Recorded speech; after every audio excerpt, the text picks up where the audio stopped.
Shalom Bapak Ibu yang dikasihi Tuhan, berjumpa kembali di Urban Channel.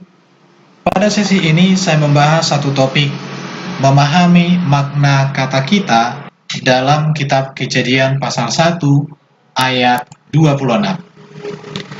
Tertulis demikian, berfirmanlah Allah, baiklah kita menjadikan manusia menurut gambar dan rupa kita, supaya mereka berkuasa atas ikan-ikan di laut dan burung-burung di udara dan atas ternak dan atas seluruh bumi dan atas segala binatang yang merayap di bumi.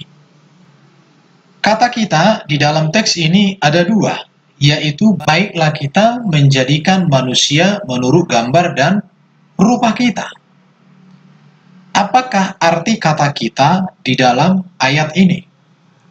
Pemahaman kelompok Kristen yang pertama, yang disebut dengan kelompok Trinitas, memahami bahwa kata kita dalam teks ini dipahami sebagai dasar dari ajaran Trinitas. Dengan alasan mereka katakan bahwa Allah sedang berbicara kepada Putra dan kepada Roh Kudus. Di situ. Jadi inilah pemahaman dari kaum Trinitas yang pertama tentang ayat ini. Pemahaman seperti ini tidak ada dalam konsep Yahudi dan juga dalam konsep gereja mula-mula sampai munculnya ajaran Trinitas pada tahun 300-an Masehi. Jadi kata kita di sini apa sih artinya? Apakah ini berbicara tentang Tritunggal? Atau ada pemahaman yang lain tentang kata kita? Jadi kalau dikatakan baiklah kita menjadikan ruh manusia menurut gambar dan rupa kita.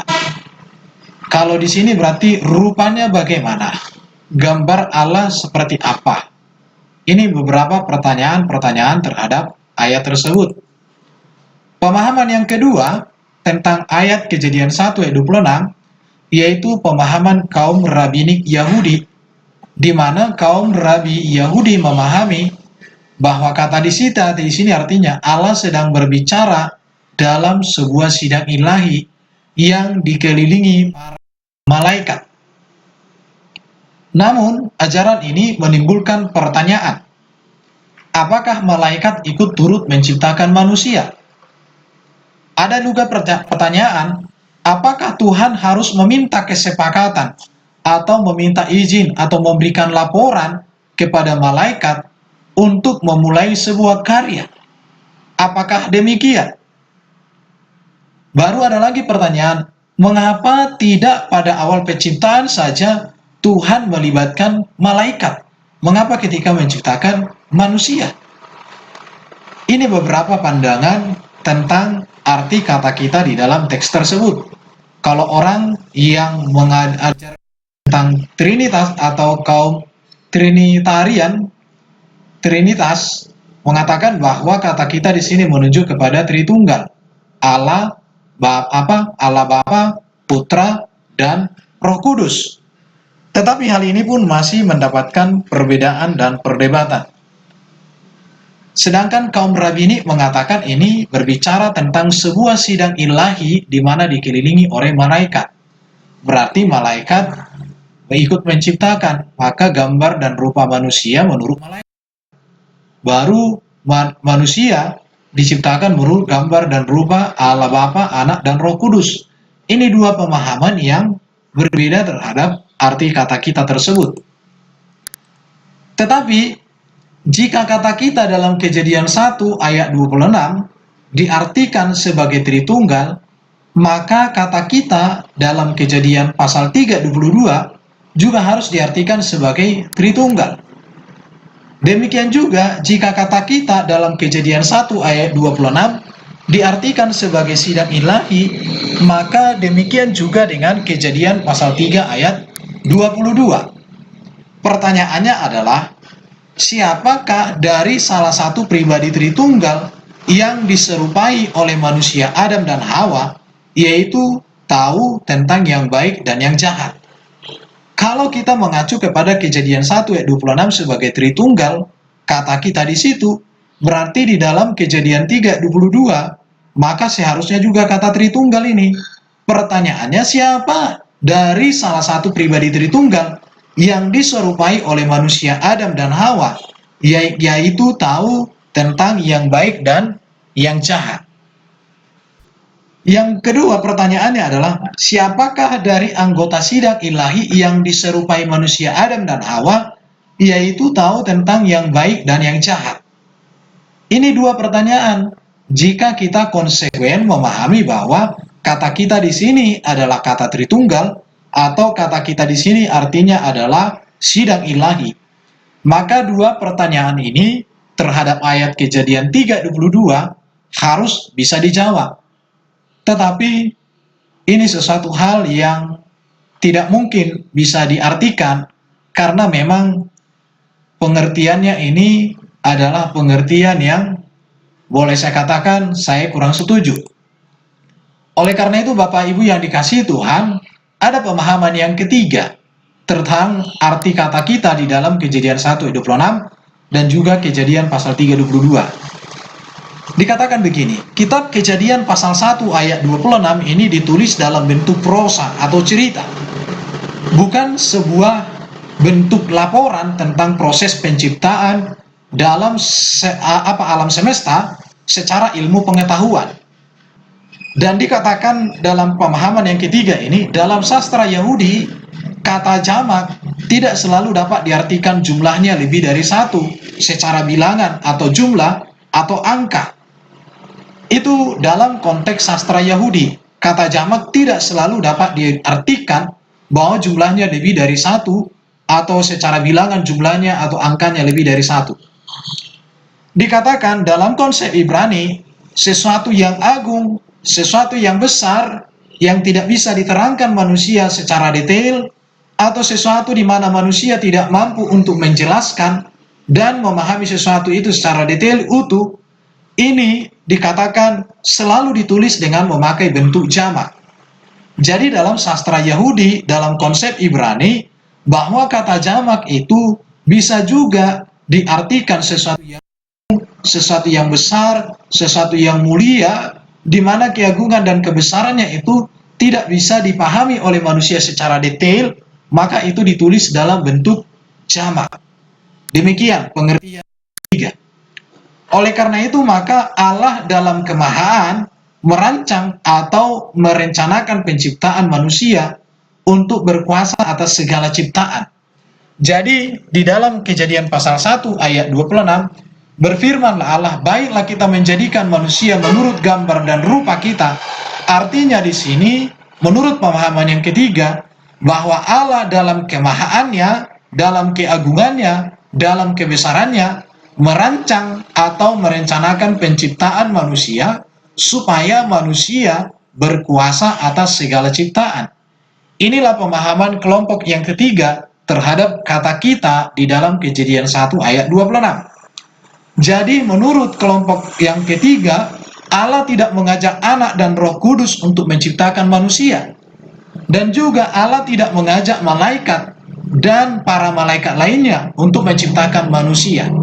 Karena kata kita di sini dipahami, Allah dalam kemahaan, Allah dalam keagungan, Allah dalam kebesaran, merancang dan menciptakan manusia untuk berkuasa atas segala ciptaan-ciptaan Tuhan yang lainnya. Baru juga di dalam ayat Kejadian 3:22, di sini dikatakan bahwa sesungguhnya manusia itu telah menjadi seperti salah satu dari kita. Kalau kita mengikuti pemahaman kata Tritunggal, berarti Adam dan Hawa sama seperti siapa? Salah satu dari Tritunggal. Dan kalau kita mengikuti pemahaman bahwa kata kita menunjukkan sidang ilahi, maka pertanyaannya, malaikat yang mana yang diserupai atau menjadi seperti malaikat apa Adam dan Hawa dalam konteks ini? Maka pemahaman yang ketiga, sama seperti kita atau sama seperti Allah, artinya bahwa Tuhan Allah yang Maha Kuasa adalah otonom atas segala keputusannya. Demikian juga manusia melaksanakan hak untuk menentukan pilihan secara otonom, yaitu untuk melakukan yang baik maupun yang jahat. Jadi Allah dalam kemahakuasaannya, dia otonom atas segala keputusannya.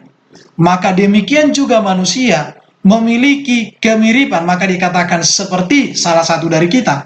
Artinya dalam kemahaan Allah, dalam kekuasaan Allah, manusia juga memiliki kekuasaan di mana dia memiliki kekuasaan otonom atau dikatakan kehendak bebas. Manusia memiliki otonomi dirinya sendiri untuk memutuskan apa yang harus dia pilih. Apakah itu yang baik atau yang jahat di dalam kehidupannya. Itulah maksud kelompok yang ketiga, kami Kejadian 3 ayat 22 di dalam teks tersebut. Puji Tuhan, jadi kata jamak digunakan di dalam konteks Yahudi atau Ibrani, ini tidak selalu berbicara jumlah lebih dari satu, dan tidak selalu harus diartikan Tritunggal atau selalu diartikan sebagai sidang ilahi. Sebab kata jamak digunakan untuk mengekspresikan keagungan dan kebesaran Allah. Dan fakta ini tidak pernah berubah dari generasi kepada generasi berikutnya selama ribuan tahun secara bangsa Israel sampai saat ini. Adalah sesuatu hal yang kurang tepat untuk menafsirkan bahwa jamak untuk Tuhan menyatakan suatu kejamakan dalam kealahan, dan juga tidak tepat kalau kita terjemahkan kata kita Allah sedang meminta izin atau melibatkan malaikat untuk membantunya dalam penciptaan. Allah berkarya sendiri juga bisa. Oleh karena itu, sebagai perbandingan, Kejadian pasal 1 ayat 1 sampai 2 dikatakan, pada mulanya Allah Elohim, ini merupakan jamak, menciptakan langit, Samaim juga jamak, dan roh Allah melayang-layang di atas permukaan air, Mayim juga jamak. Jadi kata Allah sebagai Elohim dan juga dalam bentuk jamak, demikian juga dengan kata langit Samaim dan air Mayim juga dalam bentuk jamak. Jadi jika Elohim bentuk jamak menandakan kejamakan Allah, maka akan ada kendala untuk memahami dan menerangkan bahwa kata yang sama Elohim dalam Taurat mengacu kepada Musa, sebab ada kata Elohim ini mengacu kepada Musa sebagaimana tertulis, dikatakan, berfirmanlah Tuhan kepada Musa, lihat aku mengangkat engkau sebagai Allah, sebagai Elohim bagi Firaun, dan Harun abangmu akan menjadi nabimu. Keluaran 7 ayat 1. Kata Allah atau Elohim dalam ayat ini mengacu pada Musa seorang saja. Tidak berarti bahwa Musa adalah kesatuan dari 3 orang Musa. Ini sesuatu hal yang tidak cocok. Jadi kata Elohim itu menunjukkan kepada kebesaran, kepada keagungan ketika dituliskan, atau kata jamak itu menunjukkan kepada kebesaran, menunjukkan kepada keagungan. Oleh karena itu, maka saya bahwa kata kita, baiklah kita menciptakan manusia menurut gambar dan rupa kita, lebih tepat dari pemaparan ini. Saya setuju bahwa arti kata kita di situ menunjukkan kepada keagungan, kebesaran, kemuliaan, dan kehebatan Allah yang merancang manusia diciptakan untuk tujuan Allah yang mulia, untuk tujuan Allah yang besar. Jadi Elohim adalah ditulis bentuk jamak, bukan dalam arti jumlah, tetapi jamak dalam menyatakan kelengkapan, keagungan, dan kesempurnaan Allah. Dan ini juga tentu berkaitan dengan kata kita dalam kitab Kejadian pasal 1 ayat 26 dan kitab Kejadian pasal 3 ayat 22. Maka di sana kita melihat bahwa makna kata kita